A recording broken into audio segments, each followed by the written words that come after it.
বিতর্ক যেন পিছুই ছাড়ছে না চট্টগ্রাম রয়্যালসের। একের পর এক বিতর্ক সঙ্গী করে সবার শেষে অনুশীলন করতে নেমেছে ফ্র্যাঞ্চাইজিটি। যদিও প্রথম দিন অনুশীলনের সময় তাদের শুনতে হয়েছে দুঃসংবাদ।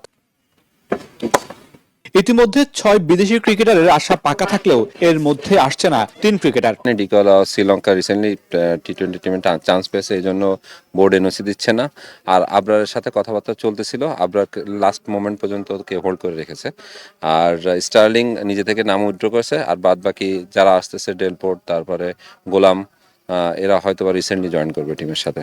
নতুন করে আবারও বিদেশি খোঁজা শুরু করেছে চট্টগ্রাম রয়্যালস। 2 জন বিদেশির সাথে ইতিমধ্যে আলাপ চালাচ্ছে ফ্র্যাঞ্চাইজিটি। তবে প্রথম ম্যাচে 3 বিদেশির বেশি পাচ্ছে না দলটা, সেটা অনেকটাই নিশ্চিত। 4 জনই আসবে, আমরা 4 জনকেই নিয়ে মাঠে নামবো।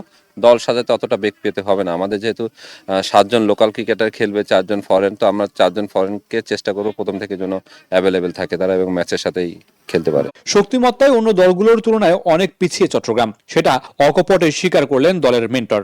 ডেফিনেটলি আমি আগে থেকে বলে আসছি যে আমাদের হয়তো বা মিডিল অর্ডারে একটা ল্যাকিংস আছে। এই জায়গাটা ফুলফিল করার জন্য আমরা বাইরের ফরেন প্লেয়ারদের সাথে কথাবার্তা চলতেছে স্টিল।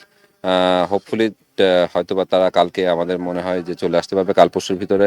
বিপিএল এর শেষ পর্যন্ত আসতে পারবে কিনা সেটি নিয়ে শঙ্কা ছিল। বিসিবি থেকে দেয়া হয়েছিল নানা নির্দেশনা। সিলেট এসে বিমানবন্দরেও বিতর্ক সৃষ্টি করেছিল দলটি। বড় বাস না এনে মিনি বাস আনায় ক্রিকেটাররাও প্রকাশ করেছিলেন অসন্তুষ্টি। সাথে যোগ হয়েছিল শেখ মাহাদিকে বিমানবন্দরে রেখে অর্ধেক চলে যাওয়ার ঘটনাও। আমরা এর জন্য দুঃখ প্রকাশ করছি অ্যাজ এ টিম ম্যানেজমেন্ট হিসাবে।